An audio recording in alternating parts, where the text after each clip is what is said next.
All right, what's good, YouTube? This is Boxingwave, and we are back with another fight breakdown. A fight that I'm really looking forward to. This fight is going to be on next Saturday, July 12th. Okay, this is going to be on dazn. Shakur Stevenson is going to be defending his WBC lightweight title against William Zepeda. Okay, this is going to be in New York, in Queens, at the Louis Armstrong Stadium. And like I said before, if I do not cover the fight, this because I'm going to the event, but I plan on being live for this event. All right, something changed. It is my birthday weekend. Katie Taylor is also going to be fighting Amanda Serrano for the third time. I already did my breakdown for that in my last video, so please check that out. But I don't have everything set in stone, like set in stone as far as what I'm gonna do, as far as birthday planning and stuff like that. But I plan on going live for this. This is actually the co-main event for Hamza Shiraz against Edgar Berlanga as well. So this is a really good card here. You got Puello against what's his name? I forgot his name. What's his name? Puerto Rican fighter. He's going to be fighting Sabrio Matias. Okay, Sabrio Matias, Dave Morrell is going to be on the card. This has got some good fights on the card. All right. So anyway, listen, I'm gonna be real. All right, we got Shakur Stevenson, William Zepeda. They're both roughly around the same age. Shakur is 28 now. Zepeda is 29. Zepeda had more professional fights, 33 wins with 27 knockouts, no losses, no draws. And Shakur Stevenson has 23 wins with 11 knockouts, no losses, no draws. Okay. They're both roughly the same when it comes to height and reach as far as the listing on BoxRec.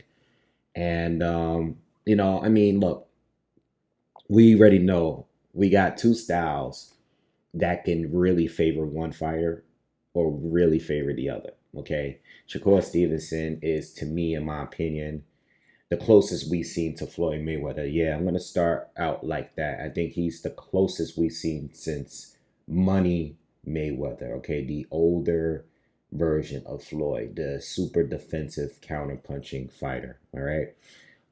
I think he's close to him. I think just his defense, but his technical ability, his counterpunching, his athleticism, his reflexes.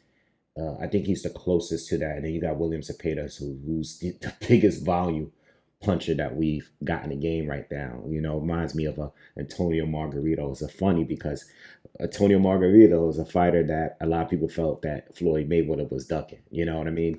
And I say that because he's a Mexican fighter and he has the highest volume of punching in the game right now. He's easily can throw 100 punches around. He's thrown over 1,000 punches a fight. He's that kind of guy, and he's just a beast. He stops the majority of these guys. So you have, you have two guys here that, and in my opinion, on paper, let me say on paper, right? I want to be careful. This is supposed to be the toughest challenge for both of these fighters on paper. For me, I thought Shakur Stevenson fighting Edwin De Los Santos was the toughest fight for him on paper before the fight. William Zepeda is definitely Shakur Stevenson. All right, Zepeda has fought some really good lightweights over the years, really good fighters. But Shakur is at the super elite. And when it comes to Zepeda, I think stylistically, this could be the most dangerous fight for Shakur Stevenson because he has to deal with the volume. He has to deal with a guy now that's going to be really coming at him. You know what I'm saying? He's going to be throwing a lot of punches. And it's interesting, I guess, to see how Shakur deals with that because he hasn't fought many volume punchers.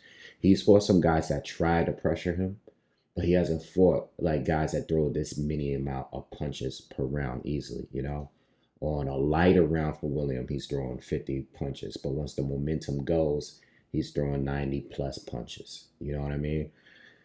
So on paper, yes, it could be to make an argument, and plus, the the Edwin De Los Santos fight didn't go as many of us thought it would go. All right. But Shakur is a different guy. He's going through a different route. Zepeda is a career lightweight, where Shakur has won titles in 3 different divisions. Started as a featherweight, Won a title there, won the title at 130 for fighting Oscar Valdez. Robson Conceição, Jamel Herring, won his first title in that fight. Different kind of fighters than William. Then moved up to 135. He's been fighting some really good fighters with De Los Santos, Josh Padley as a replacement for Floyd Schofield, Artem Haritonian, Yoshino, those guys. I went to the Yoshino fight. One thing about Yoshino, I just wanted to bring this point up because it's a very strong point. I actually think, like, going back to Shakur fights, I think Yoshino is probably the highest volume puncher. I think Yoshino was one of the guys that, even though he was getting hit a lot by Shakur, and even though he was missing a lot, he didn't let off the gas. Like, he kept coming forward and throwing punches. So I think even though he's different from Zep, like, I think that, outside of him he's not a southpaw like Zepeda is. They're both southpaws, by the way. Yoshino is a guy that kept coming forward and throwing a lot of punches. I think that's a very big key for this fight as far as, styles. Because to me, and this is why I think this was the best fight for Shakur, is because Shakur has needed to fight someone that's going to make him let his hands go. And I realized that some of these guys that, being that he's so defensive and being that he's such a good counterpuncher, right? I noticed that in the Yoshino fight that because this guy was coming down and walking him, not trying to walk, I want to say walk him down. He didn't walk him down, but because he was coming forward and throwing a lot of punches, he got clipped a lot. It allowed Shakur to let his hands go because there was more opportunities there to counterpunch him. You know what I mean? And then got to a point where Shakur was such in control. There's always a point in the fight where Shakur is going to start coming forward and walking you down. And that's when he's very, very dangerous. Okay? I know he's not a big puncher, and I think that's the only weakness I've seen in Shakur. I mean, people might say that maybe he's chinny or something like that, but that hasn't been proven yet. I think people just assume that because he's a defensive fighter. But he hasn't really shown to be chinny. Like, he hasn't really been hurt or anything like that. He barely gets hit, but we haven't seen him take a really good shot like that. You know what I'm saying? So with that being said, I think that Yoshino fight is probably the closest you'll get to a William Zepeda. I don't think Yoshino's on Zepeda's level. I think Zepeda's a better fighter. I think he's more powerful. I think he's a better volume puncher. He's just better overall. He's a bigger chin. He's been in there with better fighters. So I'm not comparing them directly, but I think it's similar styles there, Now, when it comes to Zepeda, we know his deal because he's just coming off 2 back-to-back wins against Tevin Farmer. Okay, now Tevin Farmer wasn't expected to perform as well as he did against Zepeda. He dropped Zepeda in the first fight, almost winning that fight, a very close fight. I thought both fights were actually really, really close. Zepeda just couldn't damage him like the way he did other fighters, and Farmer has been around. He's had a lot of losses. He's been stopped before.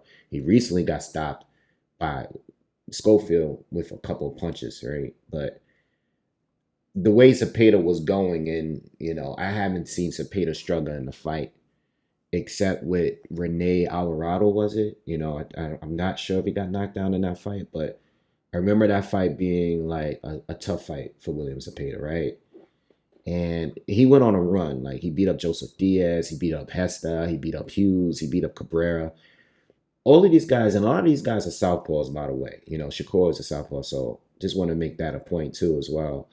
But all of these guys just were really good boxers, was able to hit Zepeda, but not really hurt him. And they couldn't match his intensity. Hughes did really good for the amount of rounds that lasted, but it just wasn't enough.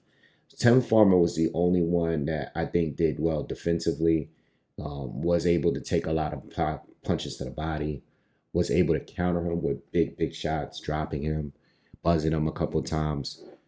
But outside of these guys, they just couldn't deal with the intensity of William Zepeda.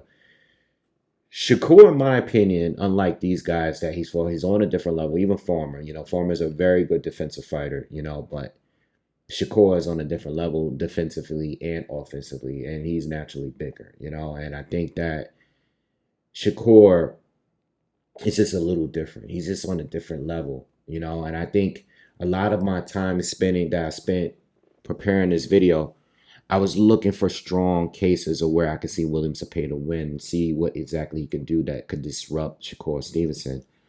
And I can't find them. I know Shakur is not a big puncher. So if he doesn't stop you, right? If Shakur can't hurt you, you're gonna keep coming at him, right? So yeah, that's gonna make the fight tough for Shakur because he has to keep working as long as the fight goes, if he can't stop this guy. I think he could. I think it's very possible that Shakur can stop William Zepeda, but I'm not sure. Um, but outside of like him not a big being a big puncher, um, him having recently having a hand injury in the Edwin De Los Santos fight, I really can't see any flaws here with Shakur. Whatever flaws he has, it has not been is there hasn't been a blueprint to beat Shakur yet. There just hasn't, people say volume might do it. This might prove that volume might be too much for Shakur, or maybe like a puncher like a Tank Davis, like someone that can box from a technical level really good as well, but has the power of the Tank if he were to connect. Shakur is very, very hard to hit. But he's not just hard to hit, it's just he don't get enough credit for his offense. I think his offense is top tier too. I think he places his punches well. He doesn't waste punches. He doesn't miss that much. He's very accurate. But it's the little things that he does that is so good, like the framing, the head control, the lead hand control, and all of that stuff, the probing. And then it's like the little sneaky things, like when he's on the inside. He normally, when he's in the end, when he's in the pocket with you, he's constantly throwing these little uppercuts, right? To the body, right? Or to the chest. He exits with throwing that punch. And that'll break you down with time.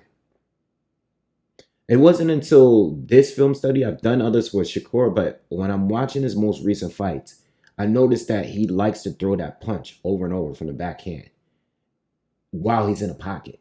And he normally lands it because he hits you in the most unexpected time, and that slows you down.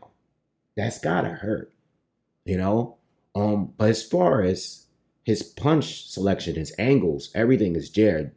Jabs from the counters, the combinations, even when he throws the combinations, he's not like overthrowing, he's throwing it at the right time, and he's usually connected with those two. William Zepeda, he has a great jab. He obviously throws a lot of combinations, right? But he's wasting a lot of punches because it's not based off accuracy, it's based off volume. So, as many guys as he stopped, a lot of that was based off overwhelming them. It's not like boom, one shot. It's more like these guys, he breaks them down. The volume is just too much for them. He's throwing many punches, but he's missing a lot of them. And that's why the weakness with that volume, and he hasn't faced, in my opinion, he hasn't faced anyone outside of Tevin Farmer that's really proven that with all that volume, right, you leave yourself open to get countered. You're overextending with the jab, your head is totally exposed. Guys like Shakur like to lean back, pop you with that uppercut, and I've seen Tevin Farmer land it. I've seen Maxie Hughes land it. I've seen a good amount of different boxers that have good counter punching ability. Even Cabrera step back or lean back and counter with the uppercut because William Zepeda is just overextending. His head is there to get hit. He has a high guard, but you can punch through the guard, around it with hooks. And that is what Shakur does. Shakur is the best at exposing a high guard, if it's even up with Zepeda. Sometimes it's not. It's just too many flaws in his game. And even though Shakur is not the biggest puncher, it may go the distance. We haven't even seen anyone really dig to William Zepeda's body. And if Shakur starts getting the momentum offensively and he starts walking William down, that's going to be a huge problem for William, because Shakur just doesn't headhunt. He's gonna dominate you to the body as well. Ask Josh Padley. I was watching the fight, and it's the moment he started going to the body, it was just one of those rounds. I think it was the 5th round where he just decided, okay, I'm just gonna beat you down to the body now. And once he started, it was over. Padley was just a matter of time before he was gonna take a knee, which he did. And I called it in the fight. If that were to happen here, William Zepeda's in trouble. Listen, I just want to start in with saying this. Shakur's gotten a lot of criticism. I mean, this past couple of years has been crazy since the De Los Santos fight, right? I know he had an injury there, and I think, like, if there's like a freak accident here where he injures his hand, then he's in trouble with William, because William is going to be throwing a lot of punches. What happened in the Santos fight wouldn't happen here, because Santos didn't throw neither. He was cautious of Shakur. Zepeda is just going to run right through him if there's a chance where Zepeda or Stevenson were to hurt his hand. But what I will say is that it's been a lot of criticism of Shakur the last couple of years. People calling him boring. People, just criticizing his style. I don't think Shakur is boring. So I'm not going to, but what I will say is that if you do think he's boring, I understand, because he's been so dominant in his fights that it gets to a point where you want him to knock the opponent out. And when it doesn't happen, it takes more time. Like, even if you watch the Padley fight, yes, he stopped Padley in the ninth, but some people will say, oh, I wish he did it a little earlier. You know what I mean? Like, Haratunian, he didn't stop him, but that's because Haratunian started getting on his bike, started getting on his bike. Santos, it was boring. Both sides didn't really do anything. Yoshino, yes, he came forward. Yes, he did stop him in 6, so that was a good performance for him. It's probably one of his better performances. But there's fights where he's fighting Cashapp, he's fighting Valdez. He did stop Jamel Herring, but it was so late, and Jamel probably could have continued, but he was getting dominated. And you got fights like the Nakatilia where they're both kind of staring at each other, Shakur was cautious of him and his power, and Nakatilia was cautious of him as well. So sometimes I understand what people are saying, that he could be a little boring because he's defensive first.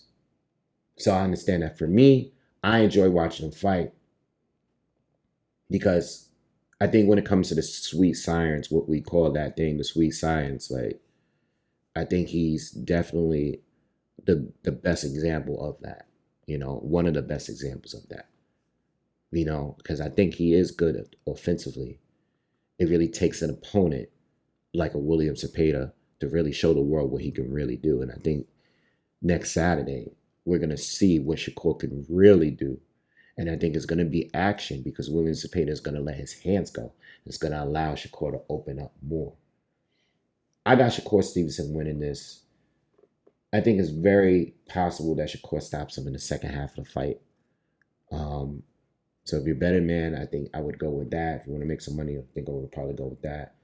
But that's the tricky thing, because if Shakur doesn't stop him, I still think Shakur wins on points, or, by stoppage in the second half. That's what I'm expecting. William is going to struggle in this fight. He's going to struggle bad. And even though on paper this might be Shakur's greatest test, I also think that Shakur is going to dominate William, because William let his hands go. And there's nothing else he can do. I really don't see anything where he can do in this fight besides just throwing a lot of punches. I think that's his biggest flaw in this kind of fight, because he's going to be open to get countered all night. And some of those counters are gonna hurt. All right. I really don't know what he can do to win this one. I don't have the answers because there hasn't been any blueprint to beat Shakur yet. All right. Anyway, that is my breakdown. I will see you guys next weekend for this fight, and the next breakdown will be soon. Berlanga, Shiraz. I'll see you guys soon. Please subscribe to the channel. All right, subscribe to the channel and hit the thumbs up.